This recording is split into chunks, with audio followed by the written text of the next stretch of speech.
అండి నమస్తే welcome to Deeksha TV మన ఛానల్ని ఫస్ట్ టైం కనుక విజిట్ చేస్తున్నట్టే ప్లీజ్ సబ్స్క్రైబ్ చేసి అండ్ సపోర్ట్ చేయండి and me friends and family మెంబర్స్కి కూడా షేర్ చేయండి.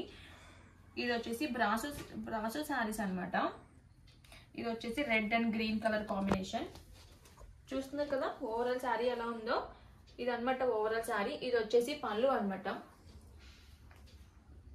పళ్ళు చూడండి చాలా బాగుంది. అండ్ మనకి plain blouse green colour blouse వచ్చింది, దానికి బార్డర్ వచ్చింది, గోల్డ్ కలర్ జరీ టైప్ వచ్చింది గ్రీన్ కలర్ దాని మీద. ఇది ఓవరాల్ శారీ అండి. మనకి చిన్న కింద బార్డర్ వచ్చింది, పట్టు టైప్ బార్డర్ అనమాట. ఇది చూస్తున్నారు కదా ఎంత బాగుందో. అండ్ ఇది వచ్చేసి స్మాల్ బార్డర్. ఇది సింగిల్ పీస్ ఒక్కటే ఉందండి. ఈ శారీ కనుక మీకు నచ్చినట్టయితే నాకు కింద కామెంట్ సెక్షన్లో కామెంట్ చేయండి. అండ్ ఈ శారీ చాలా లైట్ వెయిట్గా కూడా ఉంది. Thanks for watching this video. Bye.